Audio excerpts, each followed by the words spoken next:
So hello and welcome everyone to YouTube channel formula machine. तो कैसे हैं आप लोग? आई होप सभी अच्छे होंगे।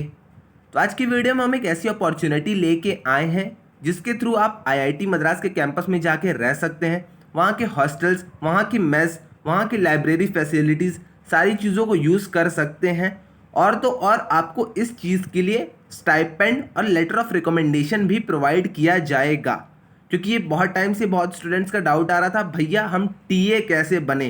तो आज की वीडियो में हम यही चीज़ देखेंगे कि टीए आप कैसे बन सकते हैं, टीए बनने के बाद आप आईआईटी मद्रास के कैंपस में जाके कैसे रह सकते हैं, टीए बनने की पूरी आपकी एलिजिबिलिटी क्या है, क्या प्रोसेस होंगे, सारी चीज़ों के बारे में हम इस वीडियो में डिस्कस करने वाले हैं। ओके, तो चलिए इस वीडियो को हम स्टार्ट करते हैं। फर्स्टली मैंने आपको बेनिफिट्स बता दिए हैं टीए बनने के।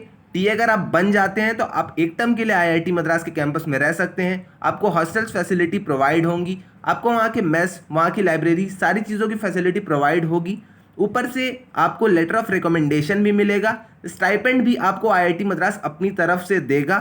तो आपके लिए एक बहुत ही अच्छी अपॉर्चुनिटी हो जाती है टीए बनने की। आज की वीडियो में हम यही सारी चीज़ें देखेंगे, तो चलिए इस वीडियो को हम स्टार्ट करते हैं।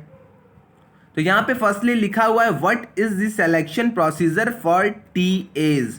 तो टीएज का मैं पहले आपको फुल फॉर्म बता दूं और इस चीज़ के बारे में बता दूं। तो टीए हो गया अपना टीचिंग असिस्टेंस।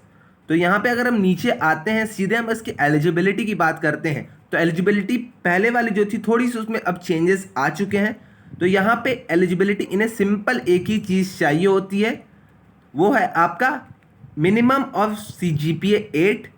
आपका CGPA 8 होना चाहिए और आप जिस कोर्स के लिए अप्लाई कर रहे हैं टीए शिप में, उसमें आपकी ग्रेड ए होनी चाहिए। एक मिनट मैं फिर से दिखा देता हूँ। Including minimum CGPA 8 and a grade of A और S in the subject which you are applying.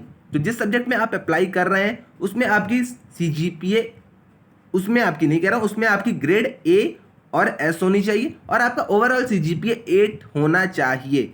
I think ये सारी चीज़ें क्लियर हो गई है। मैं आपको एग्जांपल देके क्लियर कर देता हूँ। जैसे कि अगर आप फाउंडेशन में हैं और आपको अप्लाई करना है मैथ्स के लिए, तो मैथ्स में आपकी ग्रेड ए या एस होनी चाहिए। आप मैथ्स 1 के लिए अगर अप्लाई कर रहे हैं तो आप मैथ्स 1 पहले एग्जाम को क्लियर करिए, एंड टर्म में आप पास करिए, एंड टर्म में आप अच्छे स्कोर से उसको पास करिए। स्कोर आपके ए ग्रेड या फिर एस ग्रेड होने चाहिए और आपकी जो ओवरऑल CGPA आई है उस टर्म की, वो आपकी 8 CGPA होनी चाहिए या फिर उसके ऊपर होनी चाहिए। तो आई थिंक ये चीज़ें क्लियर हो गई होंगी। वैसे ही अगर हम पाइथन की बात कर लेते हैं तो पाइथन में भी सेम ही है, मतलब सारे कोर्सेज में आपका सेम है। पाइथन अगर आप पास कर लेते हैं तो उसमें आपका ए या फिर एस ग्रेड होना चाहिए और आपकी ओवरऑल CGPA 8 होनी चाहिए या फिर उससे ज़्यादा होनी चाहिए। तो बेसिकली यहीं पे यही चीज़ मैं कहना चाह रहा हूँ कि आपकी जिस सब्जेक्ट के लिए आप अप्लाई कर रहे हैं, आपको लगता है कि मैं टीए बन जाऊंगा इंग्लिश में, मैथ्स में, और भी आप बहुत से यहाँ पे सब्जेक्ट है, स्टैट्स हो गए, पाइथन हो गए, जिसके लिए भी आपको अप्लाई करना है उसमें उस सब्जेक्ट में आपकी ए ग्रेड से आप पास हुए होने चाहिए या फिर आप एस ग्रेड से पास हुए होने चाहिए और आपकी जो ओवरऑल CGPA है वो आपकी 8 CGPA होनी चाहिए।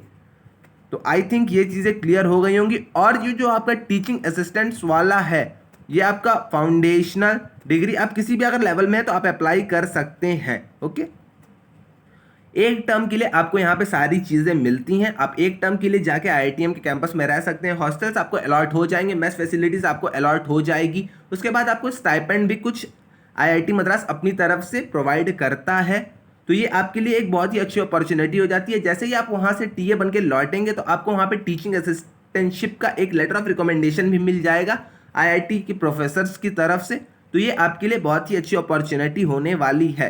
अगर आपको भी लगता है आप इसके लिए अप्लाई कर सकते हैं तो आप ज़रूर इसके लिए अप्लाई करिएगा। ओके, मैं यहाँ पे आपको कुछ टीएस के फोटोज़ दिखा देता हूँ और उनकी प्रोफाइल दिखा देता हूँ जिन्होंने अप्लाई किया था और जो यहाँ पे टीए बन के आ चुके हैं। तो यहाँ पे आप देख सकते हैं, यहाँ पे फोटोज़ भी हैं, तो देख लीजिए आप एक बार। इतने लोग टीए बन के आ चुके हैं। जैसा कि मैंने एग्जाम्पल भी आपको दिया था, आपको अगर टीचिंग असिस्टेंट बनना है मैथ्स 1 में, तो मैथ्स 1 में आपकी ए या फिर एस ग्रेड होनी चाहिए और आपका ओवरऑल CGPA जो है वो आपका 8 होना चाहिए। तो यहाँ पे आप देख सकते हैं, ये आपका सितंबर 2022 से दिसंबर 2022 टर्म के स्टूडेंट्स हैं, टीए स्टूडेंट्स हैं। ओके, तो आप यहाँ पे देख लीजिए खुद से भी। तो टीचिंग असिस्टेंटशिप वाली जो आपकी ये है इंटर्नशिप, इसको आप कह सकते हैं एक तरफ से, तो ये आपके लिए बहुत ही बेस्ट होने वाली है। अगर आप यहाँ पे आपको अपॉर्चुनिटी मिल रही है देन गो फॉर इट। क्योंकि और एक और चीज़ मैं बता दूं, यहाँ पे जो स्टूडेंट्स स्टैंड अलोन कर रहे हैं उन्हें ज़्यादा प्रेफरेंस मिलने वाली है। तो अगर आप भी स्टैंड अलोन स्टूडेंट हैं तो आपको भी थोड़ी ज़्यादा प्रेफरेंस मिलेगी। ओके, आपको कुछ नहीं करना है, फॉर्म्स आते हैं, फॉर्म्स में आप अप्लाई करिए। अप्लाई करने के बाद आपका इंटरव्यू शेड्यूल होगा। इंटरव्यू में अगर आप पास कर जाते हैं, अगर आपके पास अच्छी कम्युनिकेशन स्किल है, आप अगर इंटरव्यू में पास कर जाते हैं देन आपको वहाँ पे बुला लिया जाएगा टीचिंग असिस्टेंटशिप के लिए। आप एक टर्म में पूरा IITM के कैंपस में रहिए, वहाँ पे एक्सप्लोर करिए, वहाँ पे बहुत सारी चीज़ें आप देखिए। रिसर्च सेल में भी आप जा सकते हैं, मतलब आप हर जगह जा सकते हैं वहाँ पे। तो ये बहुत ही अच्छी अपॉर्चुनिटी हो जाती है TA शिप वाली।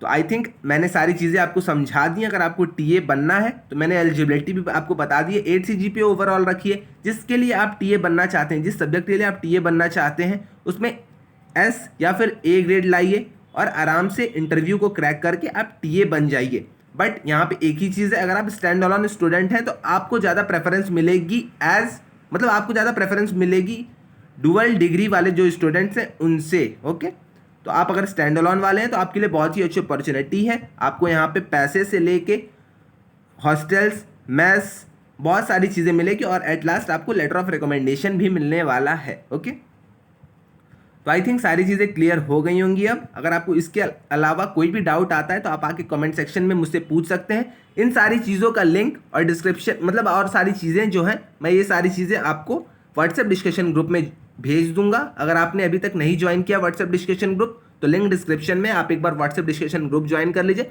वहाँ पे आपको बहुत सारी इन्फॉर्मेशन मिल जाएंगी IIT मद्रास की BS डिग्री से रिलेटेड। ओके, तो आज की वीडियो में बस इतना ही रहने देते हैं। अगर आपको कोई भी डाउट आता है तो आप इंस्टा, लिंक्डइन या फिर कमेंट सेक्शन में आके मुझसे पूछ सकते हैं, मैं वहाँ पे उसका आंसर कर दूंगा।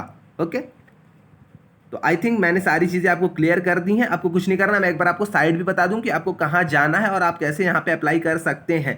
तो आपको अबाउट IITM में जाना है। अबाउट IIT, एक मिनट सॉरी, आपको यहाँ पे अचीवमेंट्स में जाना है। अचीवमेंट्स में जाके आप सीधे टीचिंग असिस्टेंट्स पे जा सकते हैं। यहाँ पे आप जैसे ही आएंगे आपको कुछ नहीं करना है, आपको यहाँ पे नीचे आ रहा है meet our TAs and interns में आपको यहाँ पे TAs पर क्लिक कर देना है। तो यहाँ पे आपका सिलेक्शन प्रोसीजर आ जाएगा जो कि मैंने आपको बताया है। यहाँ पे सिलेक्शन प्रोसीजर आप खुद से भी एक बार देख सकते हैं। ओके, और यहाँ पे आप why is TA ship provided, ये सारी चीज़ें भी आप देख सकते हैं। और यहाँ पे आप जाके 2023 बैच वाले, 2022 बैच वाले स्टूडेंट्स को भी देख सकते हैं। और यहाँ पे इंटर्न्स वाली अपॉर्चुनिटी है तो यहाँ पे आप इंटर्नशिप की भी चीज़ें देख सकते हैं। तो आई थिंक ये सारी चीज़ें क्लियर हो गई होगी। मैंने आपको यहाँ पे साइट भी बता दी है। अगर आपको नहीं मिलती है तो मैं इसको व्हाट्सएप डिस्कशन ग्रुप में भेज दूंगा, आप वहाँ से जाके एक बार देख लीजिएगा। ओके, तो रहने देते हैं आज की वीडियो इतनी ही। मिलते हैं नेक्स्ट वीडियो में। Till then bye bye.